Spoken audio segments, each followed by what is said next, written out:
RCF, Cœur de Champagne. C'est un grand événement qui va ouvrir l'année 2022 pour le diocèse de Châlons. C'est l'ordination du diacre David Bonnetin et également chancelier pour le diocèse. Après des années sans aucun nouveau prêtre, il s'agit de la première ordination pour Monseigneur François Touvet. Le diocèse de Châlons va vivre un grand moment de joie. Le principal intéressé, David Bonnetin, partage son émotion à quelques jours de la célébration. C'est déjà une grande joie, très grande joie d'être ordonné dans ce diocèse qui m'a accueilli il y a 2 ans en vue de la mission, en vue d'annoncer la bonne nouvelle dans ce cadre, dans ce pays de la Marne. Voilà. Non, une très très grande joie, une grande émotion, une grande attente que je ressens de plus en plus chez les fidèles, chez l'évêque aussi. Et donc voilà, je suis vraiment heureux et impatient. On va essayer de découvrir un peu plus justement les attentes, la patience, cette bonne nouvelle que vous voulez apporter. On va revenir un tout petit peu en arrière. Oui. Le déclenchement, le moment où vous vous êtes dit « Oui, je veux être prêtre. Oui, je vais rentrer pour la mission de Jésus. » Ce moment qui est toujours un petit moment de basculement. Vous allez me dire, ça fait un bon bout de temps, mais cette bascule. Oui, parce que le cheminement, il se fait sur 5-6 ans, des fois plus. Mais le basculement, c'est lorsqu'on reçoit l'appel, enfin en tout cas pour moi, lorsque j'ai reçu l'appel au diaconat. C'est à ce moment-là que l'Église authentifie finalement notre vocation. Elle nous appelle officiellement à devenir diacre en vue du sacerdoce. Et donc par la voix d'un évêque, c'est les apôtres qui parlent, c'est l'Église. Et donc c'est ce moment-là qui déclenche tout finalement. Notre parcours est, donc je l'ai dit, authentifié, confirmé, et ça y est, à peine on nous annonce qu'on est finalement ordonné diacre, qu'on a déjà en tête l'ordination sacerdotale. Donc, si je comprends bien, le oui est là depuis quelques années. Vous Voilà. êtes un peu comme un enfant. Je suis pressé, ça y est, je vais y aller, quoi. Oui. C'est pour ça que je disais impatient, parce que donc j'ai été ordonné en diacre en 2017. Et donc, effectivement, je suis impatient, mais très humble par rapport à ce qui va m'arriver. Hein. Ouais. Voilà, ce ministère de prêtre. Voilà, j'ai hâte d'être au 8 janvier, en même temps un peu trouillard. Voilà. C'est humain, c'est tout à fait compréhensible. Faut savoir en plus que vous venez des diocèses du Sud, du Var. Si Alors, j'étais effectivement en mission dans le Var quand j'ai entendu l'appel de Monseigneur Touvet à venir aider à la mission ici, mais j'étais originaire du diocèse d'Autun. Diocèse d'Autun. Et pourquoi justement ce choix d'être incardiné ici pour le diocèse de Châlons, alors que vous auriez pu l'être pour l'évêque d'Autun? C'est cet appel à travailler dans un cadre finalement très pauvre en prêtre.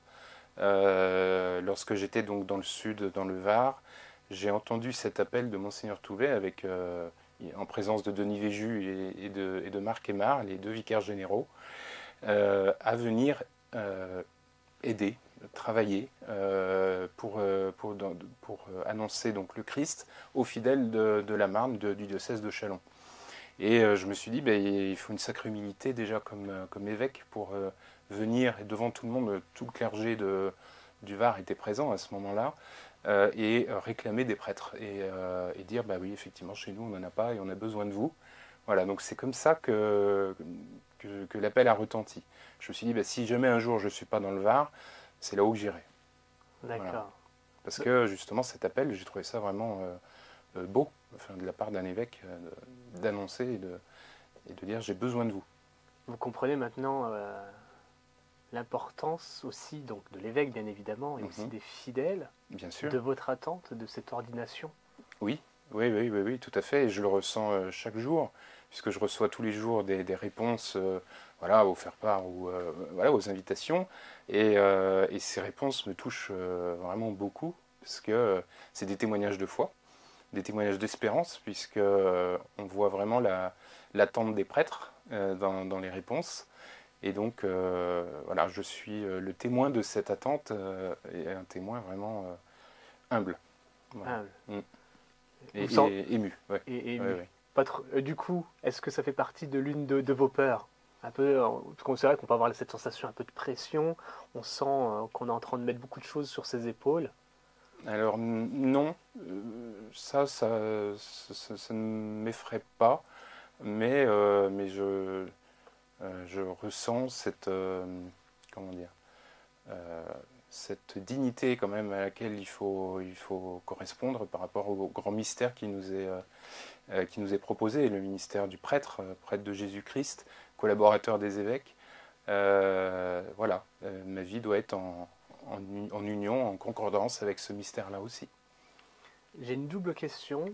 Vos attentes. Alors, vos attentes, justement, en tant que prêtre, un peu comment vous imaginez cette mission qui va commencer, bien évidemment en respectant le secret de la vraie mission, mais juste la mission de la prêtrise. Hein. C'est cette attente-là que vous allez voir comment vous l'imaginez un peu. Et puis, l'attente vis-à-vis de l'ordination. Comment vous l'imaginez? Alors, l'attente de la mission, bah, c'est déjà d'être sur le terrain. Moi, c'est vrai que j'ai un rôle ici à l'évêché plutôt administratif, hein, de chancelier, mais mon ministère principal, c'est le ministère de prêtre auquel je suis appelé, et donc à être sur le terrain au contact des fidèles, partager la vie des gens, leurs joies, leurs épreuves, les peines. Voilà, c'est ce à quoi nous sommes appelés, c'est ce qui nous fait vivre, c'est ça qui nous nourrit et qui forme notre cœur de pasteur. C'est dans les rencontres du quotidien, hein, qu'on devient prêtre. Voilà. Alors après, l'attente sur l'ordination, je suis très entouré, en tout cas. Il y a une équipe qui s'est mise en place autour de moi et je dois dire que c'est très agréable parce que je m'occupe très peu du matériel et mon seul travail, c'est de m'occuper de mon ordination du spirituel. Voilà. Donc c'est vraiment, j'attends qu'il y ait du monde. Voilà, j'attends que les fidèles soient au rendez-vous et qu'on puisse partager cette joie après dehors sur le parvis, de pouvoir bénir les gens. Voilà, c'est toujours une grande joie. Quelles seront un petit peu les figures chrétiennes, ou peut-être non chrétiennes aussi, hein, qui vont vraiment vous accompagner dans votre spiritualité, dans votre foi, dans votre mission auprès des paroissiens, de tous les fidèles qui vont vous entourer? Quelles sont un peu ces figures-là et un peu pourquoi c'est cela? Alors déjà, les figures des fondateurs du diocèse, hein, tous les saints de ce diocèse, les pionniers, voilà, les évangélisateurs, qui seront déjà bien présents dans la célébration, puisqu'on va avoir la litanie des saints, et donc aux côtés d'autres saints aussi que j'ai appréciés, ils seront bien présents, hein, Saint Gébrien, voilà, enfin tous les saints fondateurs du diocèse, et la bienheureuse aussi Odette Prévost, bien sûr. Et donc, voilà, c'est... alors j'ai un peu oublié votre question, j'avoue. Les figures les grandes chrétiennes, figures, bibliques, oui. ou non chrétiennes aussi. Hein. Souvent, il y a des personnes qui ont des paroles fortes. Déjà, c'est la figure de Pierre, la figure de Saint Pierre, voilà. Cet homme qui est finalement, qui nous ressemble, comme très impulsif, très vantard. Oui, Seigneur, je vais te suivre où que tu ailles, etc. Et puis il le renie après, l'instant d'après. Mais en même temps, cet homme-là a été confirmé par le Christ, malgré ses faiblesses, et il a évangélisé, et il a fondé l'Église de Rome. Hein. Donc voilà, la figure de Pierre est très importante. Après, j'ai d'autres figures, une petite sainte italienne que j'ai beaucoup appréciée au cours de mes études, bienheureuse Chiara Badano. J'ai aussi évidemment Marguerite Marie, Sainte Marguerite Marie, la confidente du Sacré-Cœur, hein, voilà. Et donc toutes ces figures de sainteté vont m'accompagner. Saint François de Sales aussi, qui est un évangélisateur. Voilà, toutes ces figures-là seront vraiment présentes au cœur de la célébration. Certainement, elles se réjouiront, mais elles m'aideront au quotidien dans ma mission. On peut inviter les fidèles qui viendront, qui vous écouteront aussi sur RCF. On est à quelques jours de l'ordination. Vers quelle prière, quel texte vous les invitez à relire avant de venir à l'ordination? Ah, tiens, une bonne question. D'être imprégné, en tout cas, d'une parole, d'un texte fort que vous estimez important pour vivre l'ordination, de l'avoir en mémoire un peu quelque part. Bon, après, on peut relire des textes, par exemple, d'ordination des papes. Je pense spontanément au pape Benoît XVI, qui a écrit des homélies magnifiques lors d'ordination. On peut relire alors si on arrive à le trouver sur Internet, le rituel de l'ordination, la grande prière sacerdotale, la prière de consécration, celle qui me fera prêtre, qui est absolument magnifique, qui commence par ces mots « Sois avec nous, Seigneur, sois avec nous », et qui est toujours très impressionnante. Alors déjà, de l'entendre, c'est impressionnant. Moi, je vais donc la recevoir, et j'imagine que de la dire comme évêque, ça doit être aussi très prenant et très, très impressionnant. Monseigneur Touvet est successeur des apôtres, et il transmet cette ordination grâce au pouvoir que lui ont laissé les apôtres. C'est fabuleux. Donc on peut relire la prière à Notre-Dame du Sacerdoce, par exemple, pour aussi confier dans la prière les 2 séminaristes du diocèse qui sont en formation et ceux qui se posent peut-être la question, et les confier dans la prière du Seigneur, qu'ils écoutent l'appel et qu'ils y répondent joyeusement. Quand on croise des personnes qui ne connaissent pas vraiment l'Église, qui ne savent pas ce que c'est quand on dit ordination, et j'ai tendance, moi, à titre personnel, de dire c'est une personne qui va se marier avec Dieu. Mais du coup, vous rigolez, parce qu'à mon avis, je dois être dans une hérésie, certainement. Mais justement, c'est l'occasion de bien dire ce que ça veut dire vraiment l'ordination, oui. Mais vraiment pour les personnes qui ne comprennent pas le sens d'ordination. L'ordination, c'est un homme qui a été choisi par Dieu, appelé par Dieu, pour annoncer la parole de son Fils unique, la parole du Christ. Voilà. C'est un homme qui a répondu à cet appel et qui s'est tourné vers l'Église pour lui dire, je ressens ça au fond de moi. Maintenant, à vous de dire si c'est vraiment de Dieu ou si c'est du diable, si c'est pas... je plaisante un petit peu. Mais si l'appel est confirmé, c'est à l'Église de le dire.